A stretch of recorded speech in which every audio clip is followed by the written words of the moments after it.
think first and foremost po, pag-usapan po natin muna sa lokal na issue. There was this news about the supply ng ating bansa pagdating sa oil because of this Hmm. issue sa Middle East. Secretary Garin already says na hindi po 15 days ang supply natin. It was they put it on 45 days, and pagkatas daw ng 45 days at pag lumala ito, we will try to seek for help like for other countries like China and Russia. What do you feel about this, and are you okay if President Bongbong Marcos will go to China for help? Actually, I'm not pretty sure kung ano yung update diyan. Pero I do believe na nagkakaroon na ng discussion.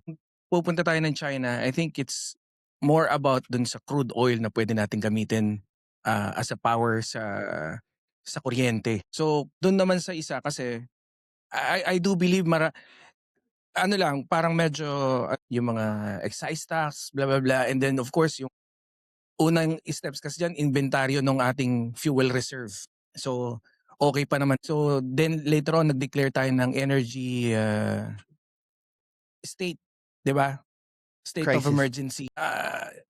Sa akin okay naman, and yung paghingi natin ng tulong, I think ginagawa na yun. Ako tawag ko diyan diversification. Mas marami tayong source, mas may leverage tayo sa mas marami tayong posibleng mapagkunan, mas marami tayong yun nga, may leverage tayo to negotiate yung price kasi may mga pagkukunan tayong iba.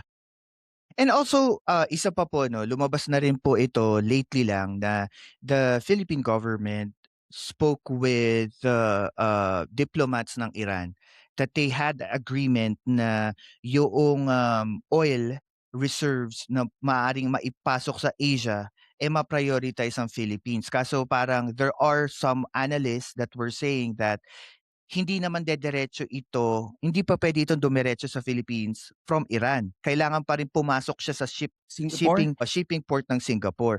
Do Mm. you think that this is a good move and also geopolitical? What do you feel about kung hindi tayo ma-prioritize? Kasi there's also other countries bigger than us that also need oil.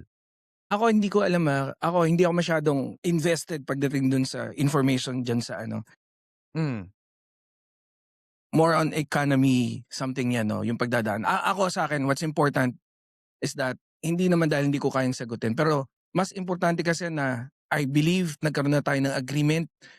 So, it's verbal or tawag, yun lang okay na, 'di ba? Since masigurado na natin na pinayagan tayong dumaan diyan, and I think they were even stating na toll-free, walang ano 'no.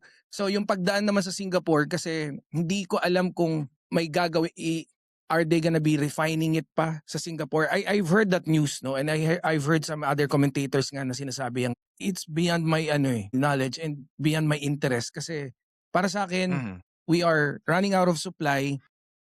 We have, I think, 30 days left since they said na 45, 15 days ago, 2 weeks ago. So, we really have to outsource or kuha ng other sources Yeah. para hindi tayo tuluyang magkaroon ng crisis. Kasi as of the Y moment, yeah. naniniwala ako, hindi pa tayo crisis eh. Kasi for you to be claimed as crisis, there should be, wala tayo dapat supply.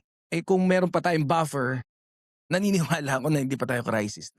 Mataas lang Ah, talaga yung price bill lang. Yun nga po banat po, eh, and I think I can say dito papasok yung tinatawag na fake news, eh. Mm. When people are clamoring about news na wala namang basehan. Ako po si Banat Boy at ito ang Philcast kung saan ang katotohanan walang takot na sinasabi. Like, share at subscribe na.